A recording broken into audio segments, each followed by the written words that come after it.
আপনি কি জানেন আল্লাহ তাআলার এমন একটি বিশেষ নাম আছে, সেই নামটি যদি আপনি সেজদায় গিয়ে মাত্র ২১ বার পাঠ করতে পারেন, আল্লাহ তাআলা নিজেই আপনার মনের সকল ইচ্ছা পূরণ করে দিবেন।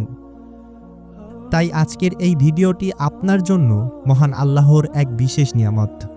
আজ আমি আপনাদের পবিত্র কোরআনের আলোতে এমন এক অলৌকিক আমলের কথা বলবো, যা সেজদায় গিয়ে আল্লাহর একটি বিশেষ নাম মাত্র ২১ বার পাঠ করলে ইনশাআল্লাহ আপনার মনের যে কোনো জায়েজ ইচ্ছা মুহূর্তের মধ্যে কবুল হয়ে যেতে পারে।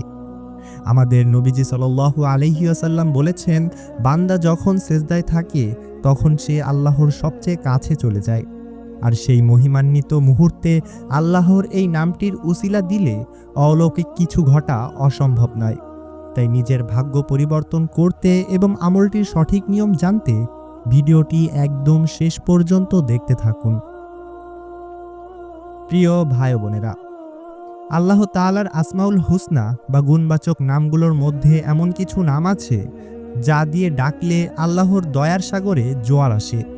এর মধ্যে অন্যতম একটি নাম হলো ইয়া ওয়াহাব, যার অর্থ হে পরম দাতা, অথবা আপনি পড়তে পারেন ইয়া আরহামার রাহিমিন, যার অর্থ হে পরম দয়ালু। হাদিস শরীফে এসেছে, রাসূলুল্লাহ সাল্লাল্লাহু আলাইহি ওয়াসাল্লাম বলেছেন, বান্দা সেজদা অবস্থায় আল্লাহর সবচেয়ে নিকটবর্তী হয়, সুতরাং তোমরা সেজদায় বেশি বেশি দোয়া করো। মুফাসসিরিন ও ওলামায়ে একরামরা বলেন, যখন কোনো বান্দা সেজদার মতো সর্বোচ্চ বিনয়ের জায়গায় গিয়ে দুনিয়ার সব আশা ছেড়ে খাঁটি মনে আল্লাহর এই পবিত্র নামটি উচ্চারণ করে এবং নিজের ইচ্ছার কথা জানায়, আল্লাহ তাআলা তাকে খালি হাতে ফিরাতে লজ্জাবোধ করেন। আপনার অভাব অনটন, রোগমুক্তি কিংবা যে কোনো কঠিন হাজত পূরণের জন্য এই আমলটি একটি পরীক্ষিত উসিলা। এবার চলুন জানি এই ভিডিওর সবচেয়ে গুরুত্বপূর্ণ অংশ, এই আমলটি করার সঠিক নিয়ম ও পদ্ধতি। আমলটি করার নিয়ম অত্যন্ত সহজ, তবে আপনাকে অবশ্যই পূর্ণ বিশ্বাস ও মনোযোগের সাথে করতে হবে। নিয়মটি ভালোভাবে শুনে রাখুন। যে কোনো নফল নামাজ, যেমন তাহাজ্জুদ, সালাতুল হাজত বা চাশতের নামাজ আদায়ের সময় এই আমলটি করা সবচেয়ে উত্তম। নামাজের স্বাভাবিক সেজদায় গিয়ে প্রথমে সেজদার তাসবিহ সুবহানা রাব্বিয়াল আলা অন্তত ৩ বার পড়ে নেবেন।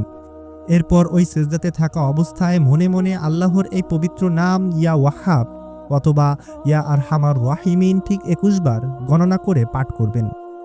২১ বার পড়া শেষ হলে সেজদা থেকে উঠে নামাজ শেষ করবেন। নামাজ শেষে জায়নামাজে বসে ২ হাত তুলে আপনার মনের আকুলতা, আপনার সমস্যা বা ইচ্ছার কথা আল্লাহর কাছে কেঁদে কেঁদে বলবেন। ইনশাআল্লাহ আপনার দোয়া আরশে গিয়ে ধাক্কা খাবে। আল্লাহ তাআলা আমাদের প্রত্যেকের মনের নেক আশাগুলো পূরণ করুন এবং আমাদের জীবনের সব পেরেশানি দূর করে দিন, আমিন। প্রিয় ভাই বোনেরা, এই বরকতময় আমলটির কথা জেনে আপনার কেমন লাগলো তা অবশ্যই কমেন্ট করে জানান। নিয়মিত এমন সুন্দর সুন্দর ইসলামিক আমল, দোয়া ও শিক্ষণীয় ভিডিও পেতে আমাদের পেজটিকে ফলো অথবা সাবস্ক্রাইব করে আমাদের পাশে থাকবেন। আর আপনার পরিচিত মানুষের কল্যাণের স্বার্থে ভিডিওটি এখনই বেশি বেশি শেয়ার করে দিন, কারণ ভালো কাজের পথ দেখানো একটি সদকায়ে জারিয়া। আজ এই পর্যন্তই, দেখা হবে পরবর্তী ভিডিওতে। আসসালামু আলাইকুম ওয়া রাহমাতুল্লাহ।